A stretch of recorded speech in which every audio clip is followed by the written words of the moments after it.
Hi, everyone. Welcome to another episode, our final episode of this 25-26 season of This Week in Hockey East. Great to be with you once again, along with Bridgette Prue. I'm Eric Galanti. Let's kind of just wrap things up here, right? We still have the Frozen Four ahead of us. Unfortunately, no Hockey East teams in this year, but plenty of moments worth celebrating over the course of this season that we just saw. And we wanted to kind of look back at some of our favorite moments of the year. We're also going to be joined by Hockey East Commissioner Steve Metcalf to chat about all things college hockey as we go through our show. But let's just start with some of those big moments that I think will stand out, that we'll remember, Bridgette, as we look back on this college hockey season. Yeah, there's a few second half stretches that we'll talk about from different teams who really went on runs and solidified some new history for their programs. And we'll start with the Providence Friars. Still can't get over their second half run. Remember, they came out of the break and they lost to Alaska and they lost their starting goalie, Philip Svedback. So they were in this position where, what do we do now? What do we do in net?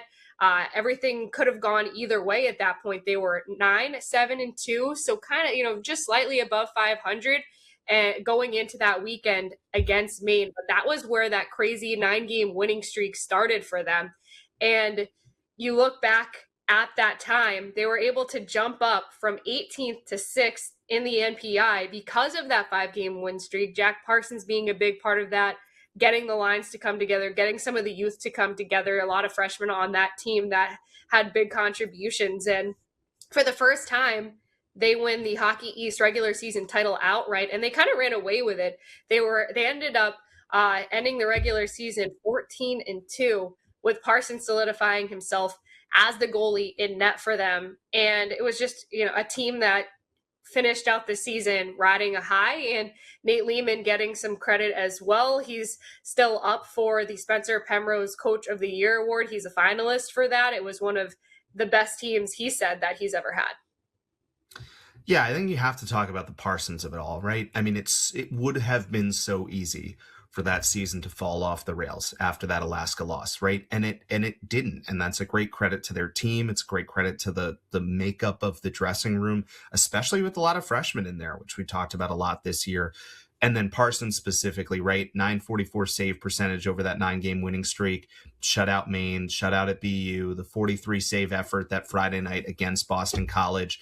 I think the thing that you take out of Providence here, we'll talk about it with Merrimack, UMass, this certainly stands out. There were a lot of teams in Hockey East that got going in the second half of the season. And is that a trend that's going to start happening in college hockey? And how does that fit into the whole calculus of, where these guys are coming from and how the NPI is a math problem, but teams start going later? It'll be interesting to see what happens. Another one that stands out is all the way back on opening night, maybe one of the biggest wins of the season. Looking back, there were a bunch of upsets that first few weekends of the year, but maybe none bigger than New Hampshire going to Michigan State and knocking off the number 2 team in the country right out of the chute, right? Opening night, that 4-3 overtime win. Morgan Winters, Cy Leclerc scoring the power play, but then it was Marty Lavin scoring with just under 4 seconds left for that 4-3 victory. That sent like a tidal wave through the whole country right away. Yeah, they had some success against good teams. Look back as well to what they did against Dartmouth. The Catamounts, they went on a 5-game win streak through November and December, including being the first team to beat Dartmouth at that point in the season. They were undefeated, and Brendan Fitzgerald scored that overtime game winner. It's a 3-2 win for them against a Dartmouth team that ended up having a pretty good season. And speaking of big events in December, we can't talk about the reflection on the season without talking about a historic and emotional night on December 13th, 2025. The Northeastern Huskies played their final game at Matthews Arena and closed the night off with a post-game hosted by their athletic director, Jim Madigan, that included bringing back players from different eras of Northeastern hockey. Jordan Harris was there for the Boston Bruins, representing that 2010s group. Captain Vinny Borghese was representing the current group. He actually just signed a 2-year contract with the Toronto Maple Leafs earlier this week as an undrafted free agent. And basically, we got to see all these different generations come together, including Johnny Busick, as you see him right there, was out there for the post-game celebrations as a legend representing the Bruins, who called Matthews their original home. And at that time in the season, Northeastern was ranked number 11 in the country. They got off to such a great start that season, 4 straight ranked wins at one point, including a 1-0 win over Denver, who is in the Frozen Four once again. Northeastern beat them back in October. And let's not forget, the women were nearly perfect at Matthews this year. They won 10 of their 11 games, no regulation losses for them at home at Matthews this season. So this year marked the closing of a historic 115-year-old venue in hockey. And we get to hear about some great stories from its past as we reach the end of Matthews Arena. Yeah, continuing to, think about some of the things. How about the year that Holy Cross had, that Katie LaChapelle put together, winning Coach of the Year as the Crusaders put together their best season since turning into Hockey East in Division One. They got off to a really nice start, but it was that stretch from November 7th to January 24th. They went 11-3-1. They only allowed more than 2 goals one time in that whole stretch. They finished 9 wins better than last year. They get the 4 seed. They get a home game in the Hockey East tournament. Just a really, really special year. And I think one that we might see Holy Cross start to build off of. And if they do, this is going to be the year that we look back and remember. Yeah, and I'll add this one in quickly as well. BU heading out to play that Friendship 4 series and winning the Bell Pot out in Northern Ireland. I know for them that was a big moment in their season, probably their most memorable, seeing as they're able to beat a ranked Quinnipiac team and then a hot Harvard team and just have the best experience going to see castles, the Game of Thrones set, Titanic Museum, just making memories that I know they all will talk about and remember. Yeah, so some really special stuff there. We'll continue with our favorite moments of this 2025-2026 season on the other side here on This Week in Hockey East. Welcome back to This Week in Hockey East. Let's continue our conversation about the best moments from this season, brought to you by Boston Harbor Hotel. Plan your getaway today at bostonharborhotel.com and experience Boston's best waterfront views. Continuing our look back, let's talk a little bit about trophy season, and we can start with talking about BC men winning the Beanpot. Yeah, the Eagles played their best hockey of the year, certainly on their way to their first Beanpot title in a decade. Between the two games, they outscore Harvard and BU 11-3. I think what stood out is the start of those games, right? Remember Harvard 18 shots in the first period of game one, but BC comes away 3-0 after the first. Hagen scores twice. The Turno had a power play goal. And then in the final again, and I think this will be the real thing that I take away and remember, is that, remember, they were coming off that game against Vermont where they struggled at home and lost. And then BU takes the 1-0 lead. But BC scores 4 unanswered goals from there, 2 from Andre Gasso. They score 3 on the power play in total in the game and eventually beat BU 6-2 to win that Beanpot, which, just you could tell how much it meant to those players to be the team that won the first one for BC in 10 years. Yeah, and let's talk about the players that shined the brightest at TD Garden this season. Not just in the Beanpot, but for Boston College, a few players kind of stole the show when it came to those big games. And one of them was Dean Letourneau. He scored 4 goals and had an assist, so 5 points in the 3 games he played at TD Garden this year. While Hagens posted 2 goals, 5 assists, 7 points for him in those 3 games. And Hagens was named the Beanpot MVP. He finished as the Hockey East scoring champ as well, and the overall scoring leader. So finishing with 47 points for him. He had a great sophomore season. Obviously, we know he's currently with the Providence Bruins after signing after the season ended. And I had a chance to actually talk to him and his head coach, Ryan Mougenel, after Sunday's game, his 3rd game there. And he's getting more comfortable. And his head coach there said that he's gotten better every period so far. So we'll see if we see him in Boston, but obviously he had a great sophomore season at Boston College. Yeah, it was so fun following those 6 Bruins prospects on BC this season, and that'll continue with at least one, we think, Bruins prospect on BC next year. Speaking of trophies, how about the race between UConn and Northeastern all year long down the stretch on the women's side, capping off UConn winning that epic final over Northeastern? Yeah, I think that we talked about it a lot on this show during the middle of the season. These were the 2 teams that were kind of clearly in the top of the conference, and that's how it finished out. This is the championship game, and you see UConn celebrating their second title in the last 3 years, a double overtime win for them over Northeastern. So Hockey East on the women's side got 2 teams in the tournament for the first time in a long time. Northeastern made it as an at-large bid as well. For UConn, they really got hot down the stretch, 12 goals in the Hockey East quarters and semis, and then they outlast Northeastern in that 2-1 win. Kyla Josefovic scores that overtime game-winning goal on UConn's 56th shot of the game. That's how long that one went. It's a new record. And the goaltenders in this game were also huge. Tia Chan, 57 saves for UConn. And not to be outdone, Lisa Janssen, right there, 54 saves for her as well. Those are 2 of the best goalies in the conference the whole year, and both with really bright futures. Janssen, just in her sophomore season, she has a few more years in college. She's going to be another important piece for Northeastern as they go forward. And then Tia Chan finishing out her 5 seasons at UConn. She's been a mainstay there for a long time, but she wants to continue playing and go to the PWHL after this. So I think bright futures for both of those goaltenders and both of those programs. Yeah, both teams end up winning their opening game of the NCAA tournament. UConn beating Princeton. Northeastern makes the Frozen Four this year for the 5th time in program history with that big win over Minnesota, roster that boosts a bunch of Olympians, including Abby Murphy. I think there was a bunch of great stories to come out of it, right? The fact that they did it without a building in the second half of the year. Lily Shannon showing how a walk-on can eventually become one of the best players in the conference. And the future is certainly bright for Northeastern as well. Striker Zablocki winning the hockey scoring title this year. There's a bunch of different players, Olympians as well. So that'll be fun to watch going forward. Maybe the biggest memory of all, though, is this run by Merrimack to the Hockey East Championship, the becoming the first 8 seed to win the Hockey East title.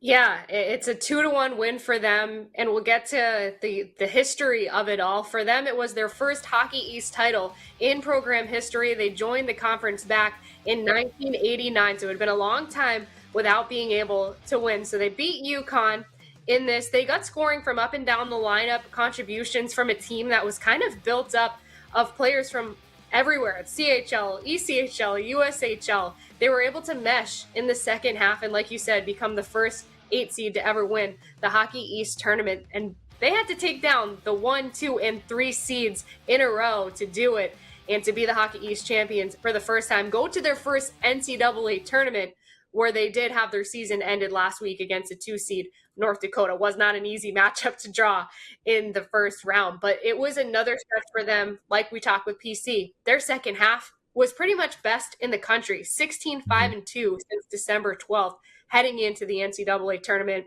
And you got to give credit to Max Lundgren, who just signed as an undrafted free agent with the Boston Bruins. He was a big part of that and was ultimately one of the reasons why, after his junior season, he got a lot of NHL attention. So he'll move on, but Merrimack having a lot of good memories to look back on this season. And I think one of the great traditions is we have so many debates about where college hockey is going and where games should be played and so on and so forth is, that Merrimack banner now hangs in TD Garden for the next year and celebrates that championship. The fact that they could do it, that it certainly fits with the theme of this year, that anybody could beat anyone. But that was such a great run to watch. And again, a congratulations to Merrimack for pulling that off. We have plenty more to come. We're going to chat with Hockey's Commissioner Steve Metcalf on the other side here on This Week in Hockey East. Welcome back to This Week in Hockey East. I'm Bridgette Prue with Eric Galanti. We're happy to be joined by Hockey East Commissioner Steve Metcalf after we finally concluded both the men's and women's games for this season. Steve, thank you for joining us. Yeah, great to be with you guys for one last show. One last ride here. And Steve, we wanted to kind of just start general with a recap of this year, the competitive parity in the leagues, especially on the men's side. What were your thoughts on just the seasons that we saw as a whole? Yeah, I think, like you said, a lot of parity in the men's league. When we get to the end of the season and, we're trying to advance teams to the NCAA tournament and not having as many as usual, that always doesn't feel as great as you'd like it to feel. But some of that was just simply, like you said, Bridgette, based on the parity in the league. And I think, the team that was in last place, won more games than the last place team has ever won. And so I think that shows you we were really in a situation where everyone at the bottom of the standings at the end of the year had taken games from the teams at the top. And so, if there is some solace in how the year went, very competitive. I think with the other, storyline that I think has gotten a little attention lately is, we had a lot of our men's teams are super, super young. I mean, some of the youngest in the country. And so as long as they hold on to some of those youngsters, I think that the future is bright for some of those teams. I think on the women's side, stronger year than we've had the last couple of years. Obviously, capped off by two teams getting to the tournament for the first time in a few years, and getting a team back to the Frozen Four was great. And I think the strength in the women's league was the best it's been in certainly a handful of years. We're off another really successful weekend at TD Garden this year, and it's the second year in a row that we didn't have a Boston school win, right? But yet the crowds were still there.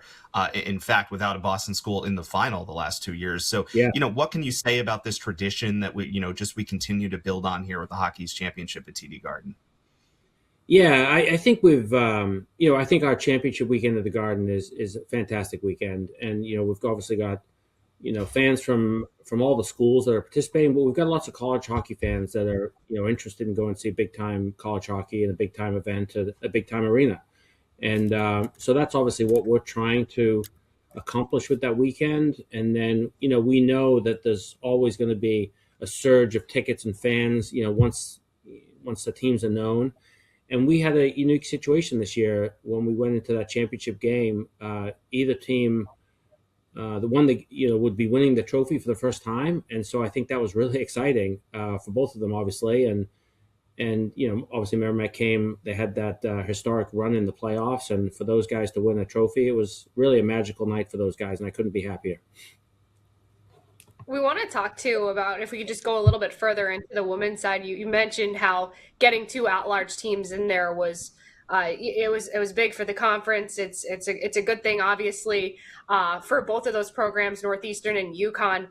We're going to talk about the men in international play later on with you in the next segment, but how cool is it to watch the women from Hockey East go on to the Olympics? We had so many players represented there, both current, because there's a few current players in Hockey East, as well as some really prolific alumni over there representing their countries. Yeah, I mean, I think we all enjoyed watching the Olympics. I mean, I love the Olympics in general. I could watch Olympic events, morning, noon, and night, which I found myself getting up to watch, crazy events at 6 o'clock in the morning. But the hockey there was obviously tremendous, and for the U.S. and I'm quite friendly with Pat Kelleher from USA Hockey, and just the joy he experienced, winning the 2 goals. But specifically on the women's side, yes, tons of alums, playing, and tons of alums on the gold medal team, and it's just so fun to kind of watch those guys play, and you remember them from college, you remember them, everyone was talking about how great they were back then, and now they do it on the biggest stage, and Megan Keller, like, getting that game-winning goal.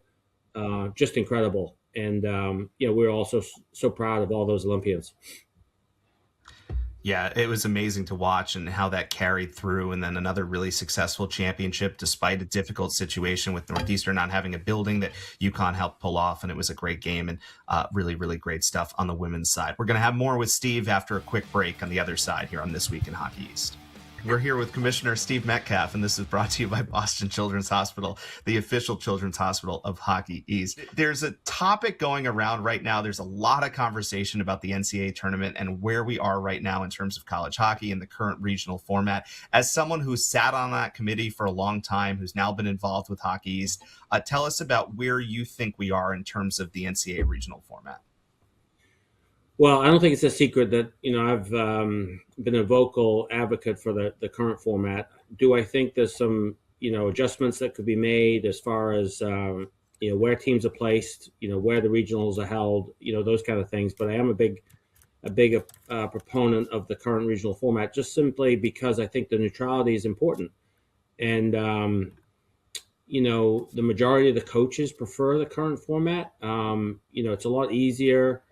I guess it's more, even or fair to the teams that kind of in the the bottom half, 9 through 16, if they're going to a neutral site to play games, as opposed to, you got to travel across the country to go play at Denver, and then the next weekend you got to travel across the country to go play at Michigan, say.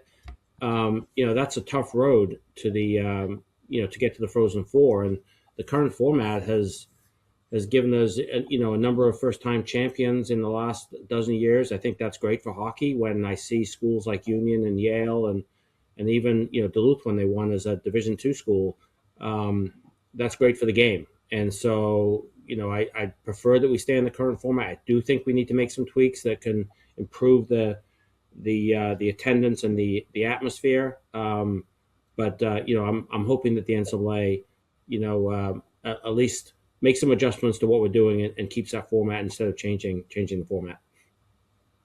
I alluded to it a little bit in the previous segment when we talked about the women and their international hockey, but obviously the men were well represented as well. I think Connor Hellebuck is somebody who really stands out, went to Lowell, has had a great NHL career, helps win the gold medal for the U.S., and he's not the only one, right? Charlie McAvoy.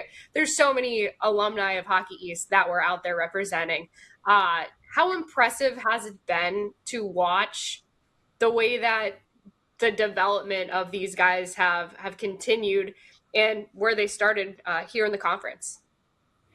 Yeah, I mean, I think we've got great coaches in our league, long history of developing pros, and